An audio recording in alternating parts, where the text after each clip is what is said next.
title indeed says December because these were the questions submitted for December. So we usually do the show like at the end of the month, sometimes at the beginning of the next month. But yeah, this is the December 2020 opening lab. At the end of each month, we put up a post and then people can submit questions in that way.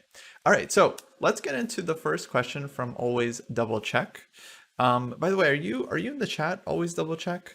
That'd be cool. That'd be cool if they're in the chat. They ask, do you think the 4a6 Slav is a good opening for improving players in the 1600 to 2000 USCF range? If so, what are the typical plans and ideas in the a6 Slav? Magnus played against Karyakin in the 2016 World Championship, and while it's not McShane's defense to 1d4, when he does go 1d4, d5, he goes into the 4a6 Slav. I love how people always justify their opening questions. Like if you want to play the a6 Slav, you can play the a6 Slav, bro. Like, you don't have to justify like, oh, Magnus played it. Like every opening is playable. Every opening is playable. Like every one of like what we consider like the main openings. Obviously there's some really bad openings, you know, so you should interpret this intelligently, not literally. You can obviously play e4, f5 as black and get really bad positions. But all of like the typical mainstream openings, all the different Slavs and stuff, it's all very playable. So it's like really no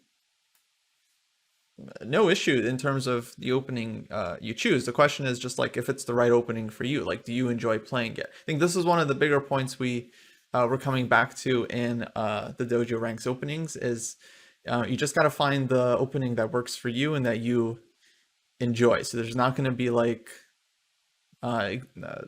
just one or two openings that are better above all else. You just have to find the lines that work for you and then study them and practice them. It's like every opening is going to be tough when you first start out. And then it's a matter of kind of accepting those losses and trying to like learn from them and building up your experience for the future. So if we talk about the a6 Slav, we usually get it from the main move order. Knight c3, and now black plays a6. So this is the position where black has like a lot of options. They can go d takes c4, they can go e6, and they can go a6. I guess three main options it seems like, because the bishop moves aren't very good. And as far as I'm concerned, like the a6 Slav has always been like a really solid choice. It's kind of known as, the idea of the move is that it's basically a waiting move. It's too early for black to play bishop f5 in this position because they get hit with takes, queen b3, and this is known to be very difficult for black, like borderline losing. And if they take on c4, then of course white will eventually like win back the pawn and can try to use like the two pawns in the center. So there are pros and cons to this one as well, though obviously this is like one of the most solid lines in chess. And so the a6 line tries to get kind of like the best of both worlds because you don't block the bishop. Like the semi-Slav is also very solid, but obviously you block the bishop, so that's kind of a drawback you have to live with. So the a6 Slav just tries to get the best of all worlds, where you're not committed to taking on c4 unless you can maybe even hold on to the pawn. You're not committed to blocking in the bishop. And you're making a pretty useful move in that a lot of times black will just play b5 anyway and try to just get some space on the queen side. So white doesn't have any direct ways to like take advantage of it. It's not like white can just get a big lead in development. It is more favorable for white compared to other Slavs to actually take on d5 because in the exchange Slav, now it does feel like white is up a little bit of time, although this is considered to be still perfectly solid and playable for black. So there's not really a ton white can do here. Most players are going to play either e3 in this position, or maybe c takes d5, or this other move c5 I think is pretty is one of the big main lines in the position. And then you have to be kind of comfortable with all of these different structures. Yeah, there are some like newish lines, like queen c2 for example is kind of an interesting line for white, where white tries to go like e4 really quickly. I think this is a pretty interesting choice nowadays.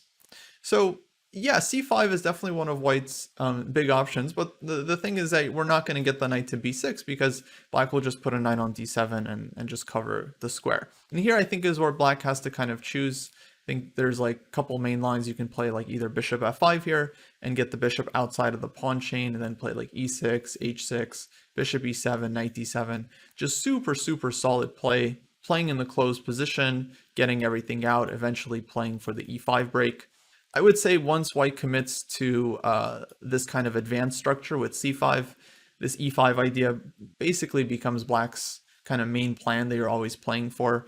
And there are different ways to play for this one. You can also play knight d7, queen c7, and try to get this break in. Some players play for like bishop g4 or even knight fd7 followed by e5 ideas. So there's lots of ways to try to play for the pawn break, but essentially that's kind of what you're taking on as black. And if white wants to play something more normal, like I would probably just play e3 in this position. And then after b5, probably just play b3 here. Then I've always felt like these lines are just like very solid for black. Like white can definitely fight for an edge. You know, you just develop your pieces and you try to get a little bit of a space advantage. But black is also developing like bishop g4, e6, knight d7, bishop e7. And in my experience, it's very hard for white to really get a whole lot here. You just have to hope to outplay your opponent somehow. But it's a very solid position for black. So, you know, the Slav is good for players who want something like ultra solid, kind of like a no nonsense approach. But I guess the drawbacks of that is that it's going to be a little bit, I don't want to say like unambitious, but it can be hard to kind of like create chances in a lot of games when you're kind of just playing a somewhat passive setup and basically just like playing for equality. But if you just want like a solid opening, then I think, yeah, as far as other stuff goes, a6 Slav is pretty decent. Yeah, a4 is an option as well for white, and then I think black often will play a5. This one used to be more popular, but nowadays I think it's been kind of decided that white doesn't really get enough here. Black just fixes the b4 square, then like puts the knight on b4, and is generally okay. So I would say the only difficulty in the a6 Slav is that you do have to learn a lot of like difficult positions. Like I mentioned, there's all these different structures, like with c5, with e3, with a4, a5. If white plays something like g3 here, for example, or bishop g5, then at some point black has to be willing to like take the pawn as well and be willing to hold on to it. Because now you've played a6, c6, so if white is really not going to do anything to defend this pawn, like at a certain point you have to kind of pick up the gauntlet as black and accept it. And then these positions are certainly interesting, but as far as I remember, I think black is supposed to be doing just fine in these positions where there's not even a pin here, you know, compared to the semi-Slav, so it's not quite as dangerous. So yeah, hopefully that answers the question. Let me bring it up here. So do I think it's a good opening for players in the 1600 to 2000 range? I mean, it's fine. I think the Slav in general is very solid. So I think if it's something that you enjoy, then absolutely, I think it's worth playing. Okay, actually, I usually set up a timer. I didn't this time, but I think I'm just going to move on to the next question. I feel like that just about covers it. So let's scroll down here.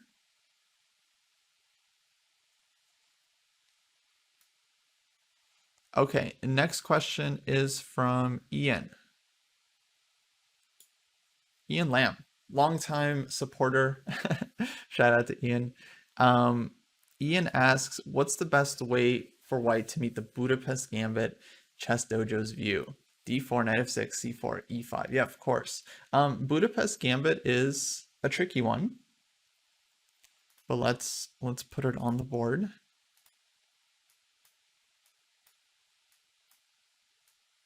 And I used to actually play this one as black long time ago. Where I was looking for, you know, some kind of like tricky weapon against d4, and I didn't want to study like the Queen's Gambit declined and all this stuff. So I played this Gambit and kind of like played for tricks. And there are a lot of tricks in the Budapest, but yeah, generally white is able to get a pretty comfortable game. And there's different ways to do it. I think you definitely got to take the pawn here. Black goes knight g4. They can also go like knight e4, and there's some like weird traps in this position. But generally, I don't think white is in any danger here. You can look up any database or anything and find that white is doing well, like knight f3, knight d2. It's just, yeah, eventually black is just going to be a pawn down.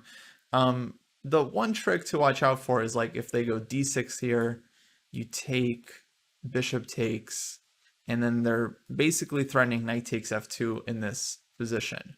King takes, bishop g3 check. So as long as you make a move that kind of deals with this threat, you're basically fine. So if you go knight d2 here, white is okay. I think you can even go e3 because now on knight takes f2, king takes, bishop g3 check, you can just go king e2 and white is up for peace. So it doesn't really work. The only way you can kind of blunder here, I think, is if you play like g3 or maybe knight c3, and then knight takes f2 will rock you and game over. Yeah, it's kind of like turns into an England gambit. So this one is really, really suspicious. The main Budapest gambit with knight g4, I think this one is more or less playable.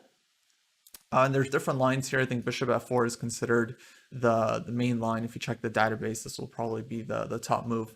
But I've been a fan of this line actually for quite some time, so I'll share it with you guys. Just playing knight c3. And I was introduced to this line when Kramnik played it against Mamedyarov a couple of years ago in a rapid game. And although black actually won that game, I just loved Kramnik's opening. I think he got like such a good position. So basic setup is very simple. We're just going to play like e3 next, and we're just going to let black take back the pawn. But once they do play knight takes e5, the idea is to gain some space with f4. So there's many different ways the game can play here. Like, for example, bishop c5 is a very typical move. Hitting f2, we would play e3, hitting the knight on g4. Now, if you play this line in blitz, a lot of players are going to miss this one, and they're just going to play like knight c6 here. And you get a free piece, and that's one free point I've often gotten out of this line. That's not why exactly we want to play it, but that's just something to keep in mind. You might just get some free pieces here. So knight takes e5 is a better move, of course, just grabbing the pawn. And you could play f4 here. I also like starting with a3 because this move kind of threatens to play b4, kicking the bishop, getting your bishop to this nice diagonal. And it usually induces black to play a5, which is just kind of a nice inclusion to have because we get to stop bishop b4 in every position. And now I like this move very much, f4. Okay, so knight has to go somewhere. They could go knight c6, but then that kind of blocks the other knight, so most players play knight g6 here. Now the idea for white is to follow up bishop d3. Black will usually play knight c6. They can also castle. And then here's really like kind of the key move of the whole line and why I like this one so much. In this position, white plays queen h5. So very, very funny move because it's actually very difficult for black to dislodge this queen. The knights just aren't in a good position to do anything. And the queen is also hitting the bishop on c5. So this is kind of like a nice tempo. Now some players are going to blunder the bishop. And I definitely had some games here where they just cast. We take, and that's game over. So that's the second way you can just win out of the opening. Again, I'm not saying this is why we're playing the line. I'm just saying there's a lot of ways you can win. The third way you can win is if players play this move against you, queen e7, because this actually looks very tempting. Like you defend the bishop, and you attack e3, and you attack f4. It's like a defense and a double attack. I mean, the move looks fantastic, but it runs into knight d5. And it turns out that actually everything is defended. And black is busted because now the queen is attacked. It's actually the same move. It's like a double defense and a double attack. Yeah, very multi-purpose move. And black is actually just in big trouble here because knight takes c7 is happening no matter what, and our queen is still hitting the bishop. So any kind of move like queen d6, we just take here, and black is in big trouble. If they take back, we take this one. We want to pawn, two bishops and okay, completely winning position. So that's kind of a nice trap to know about. But okay, most players are going to play d6. And I've probably had this position a number of times in blitz. Now you just continue knight to f3. Bishop comes out to d2. You can castle either way here. I think queenside is going to be a little bit more aggressive, so that's usually how I play it. And then the idea is to go like knight to g5 and actually just go after the king side. In fact, if black just castles here and we play knight to g5, this is already looking extremely dangerous because on h6, black will have to worry about knight takes f7. I haven't checked this line with an engine in like a little while, but I think you'd have to look at it yourself to see if this is working. But these are just some of the ideas that white is kind of playing for, because knight on g6 is going to be hanging. You can also build up the attack slowly with like bishop d2, castle queenside, and then go for this knight g5, knight d5, bishop c3 attack. And anyways, white's position is really, really nice here. So this line, I mean, it's not forced. There's different ways for black to play it, but a lot of games they end up going this way. Some players will play knight c6 here. I'll play e3, hitting the knight on g4. Actually, I had a game recently where black played knight takes e5. I played a3, and they played g6. And this is a pretty strong player, if I remember correctly.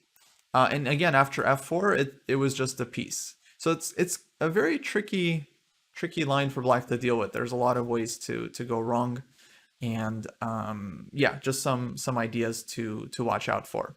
Or if they had just played a5 here, then I would have just revert to the normal development. I'd play f4, knight g6, bishop d3, and yeah, again, if bishop c5, we have queen h5, knight f3, and all these lines. Hey, thanks for following, Zulia.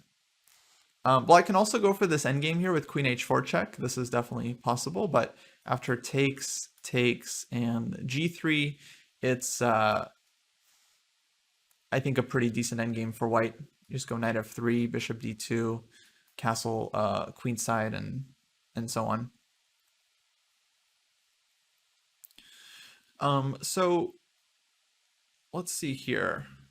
Yeah, basically I like knight c3. I think it's relatively not as well known as some of the main lines. So your Budapest Gambit opponents are likely not going to be super familiar with this one. And it's nice when you have some kind of like plan of attack. You know exactly what you're doing. Like e3, a3, f4, bishop d3, queen h5, knight f3, bishop d2, castle queenside, and like you kind of know what all of your moves are. It makes the game very smooth and, and fun to play. So hopefully that helps you guys score a lot of points against the Budapest.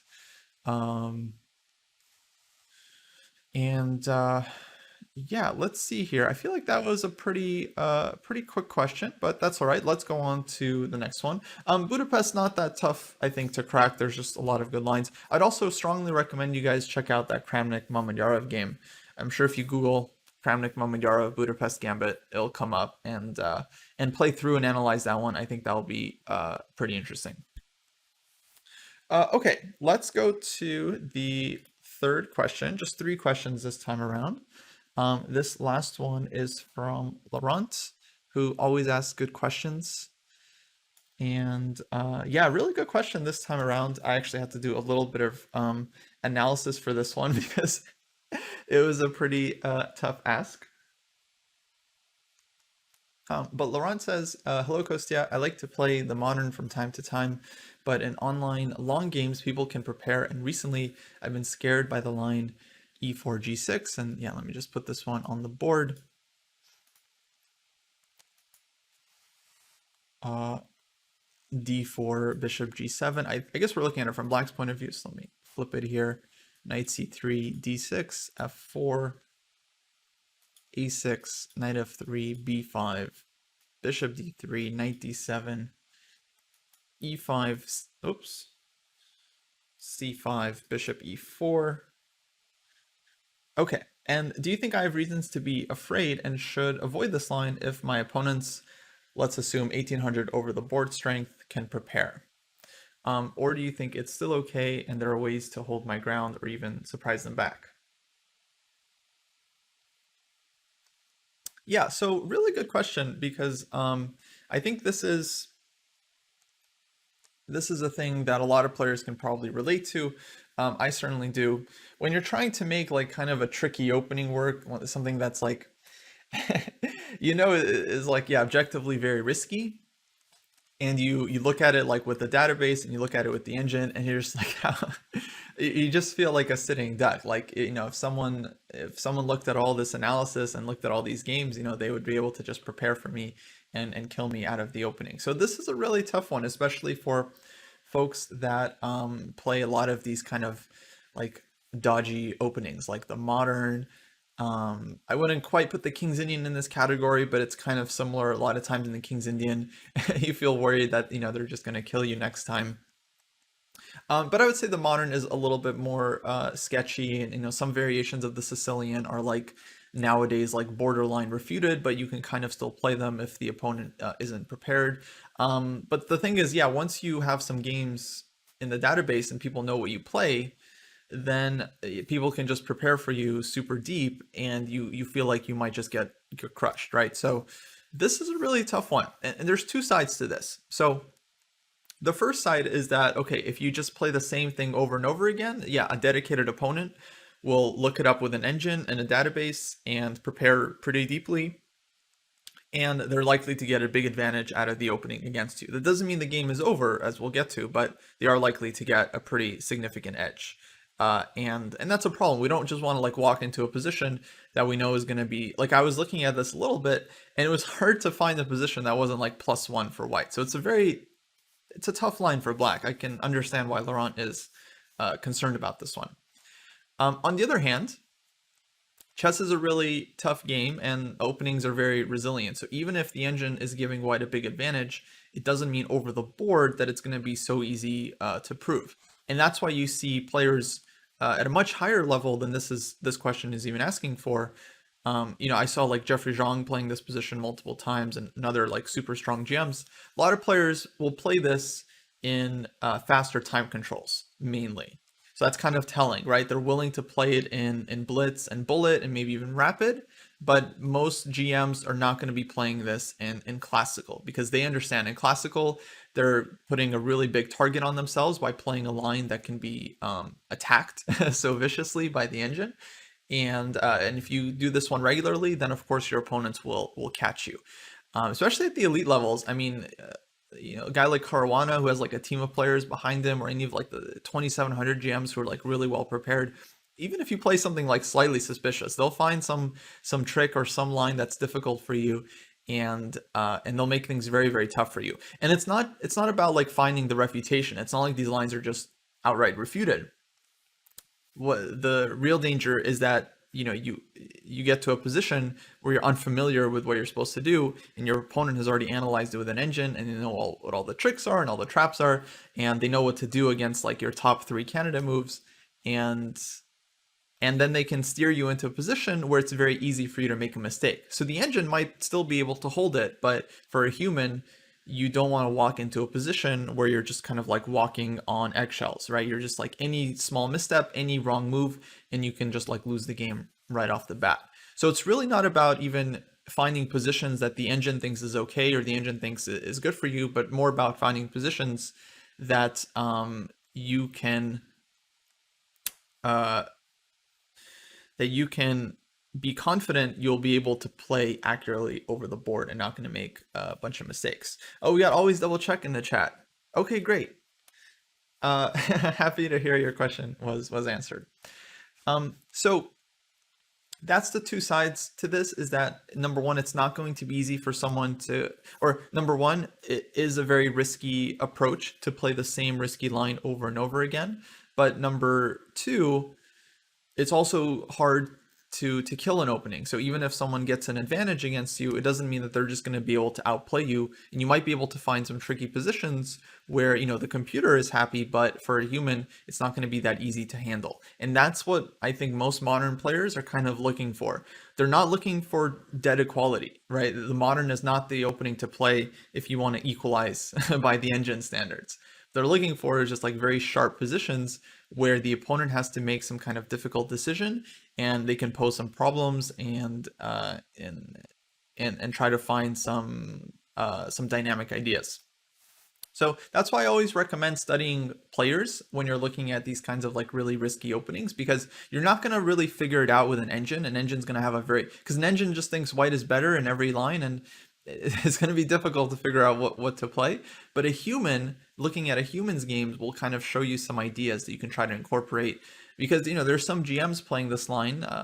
Famous example, Grandmaster Tiger Hillary Pearson, and he's written a couple books on the modern as well, so he's like a huge expert. He finds a way to make it work. So his games, I think, are very much worth studying just to see the approach and how he kind of handles these different positions. Okay, so let's actually talk about the position at hand, because I did a little bit of analysis on this one.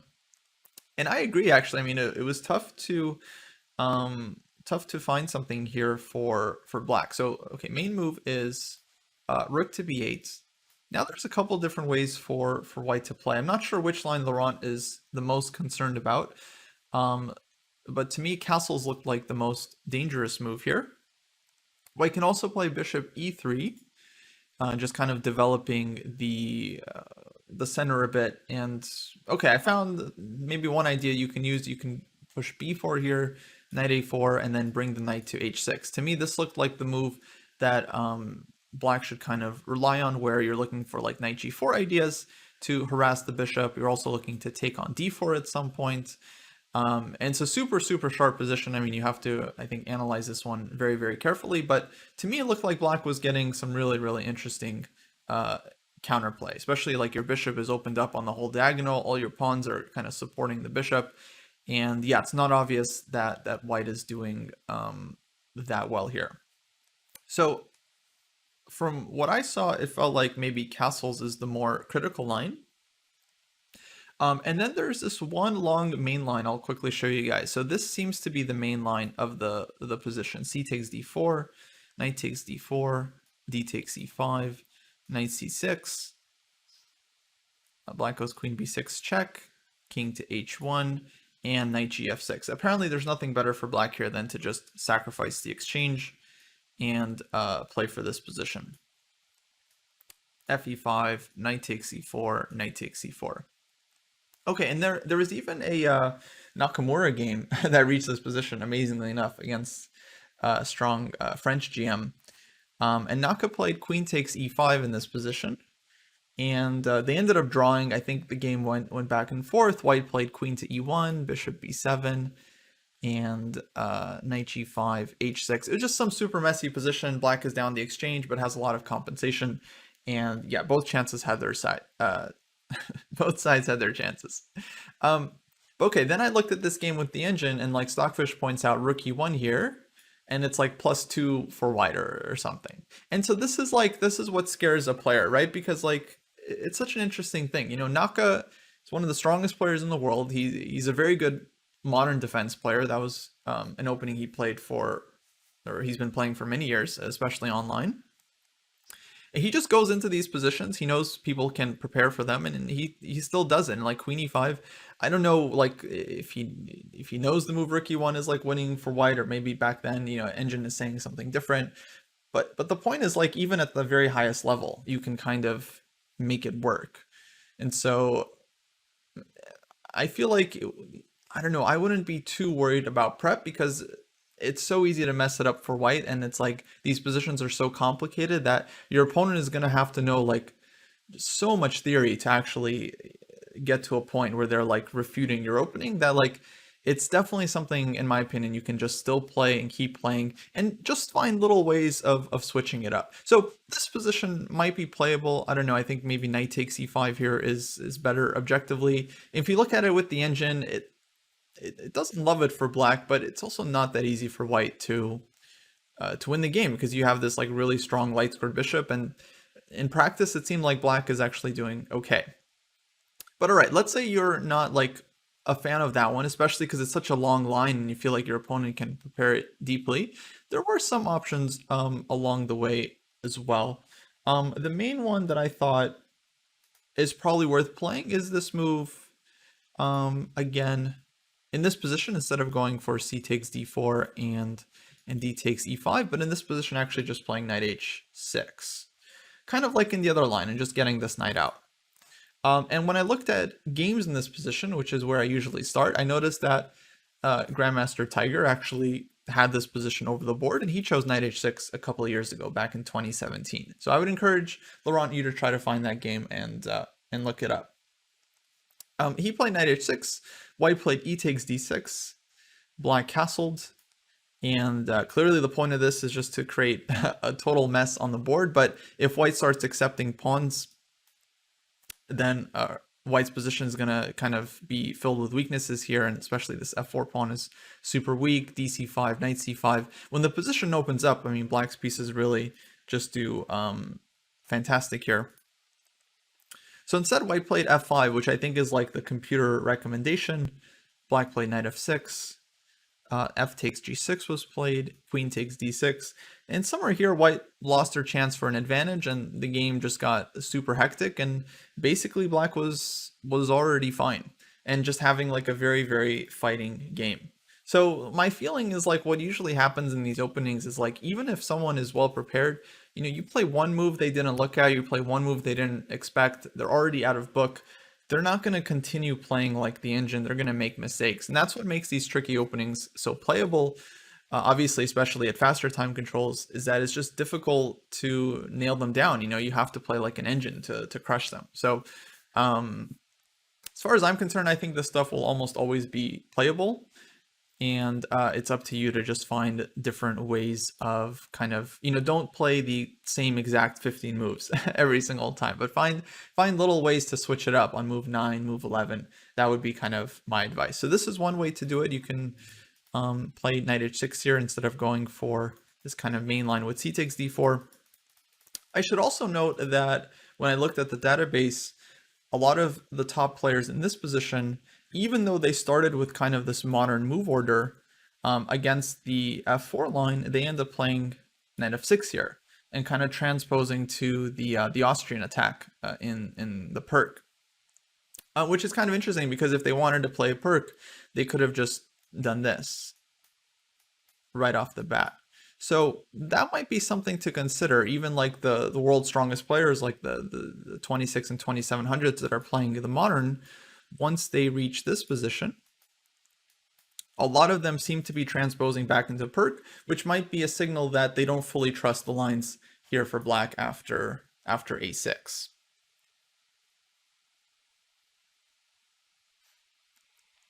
So that doesn't mean you can't play a6, but I would just say you should also consider maybe playing the Austrian attack, because it seems like players believe that black is currently fine in these lines, that white isn't. I mean, it's certainly a dangerous line, but they think black is holding and they're willing to go here. But the other thing you can do is, again, just try to switch it up. So you can play a6 in this position. There are lines where you can play like knight d7 and then c6 and maybe early b5. So there's lots of different ways of playing the modern. I mean, at its heart, it's a very flexible opening. And I guess my main advice would be to just learn different ways of playing it. And if you feel like your opponent is just going to like hardcore prepare for you, then, you know, try to find a slightly different way of playing the system so that you can still pose some problems, but not feel like you're directly walking into their prep. Not that I think that's like the most dangerous thing to do in the world, but I understand the hesitation, right? Like, you know, you're looking at it with yourself with an engine, it looks bad, and you're just worried like, oh man, my opponent's gonna know all this stuff and crush me. So if that's like your fear, then I would suggest trying to look up or trying to come up with slightly unique ways of playing the variation, and just experimenting with like different move orders that you can try out against various opponents. Not something simple, you know, this isn't like this is something you can just do, right? Like when you're first just like starting out chess, you really need a lot of experience and like the experience of having played a bunch of different positions before you're able to like really learn how to like mix it up and try different move orders and stuff.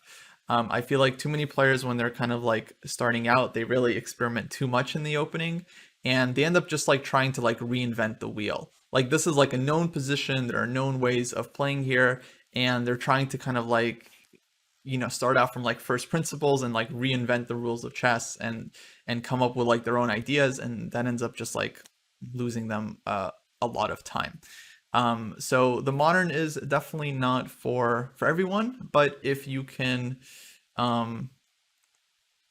make it, if you can find different ways of playing it, you can certainly make it work, I think, at almost any level.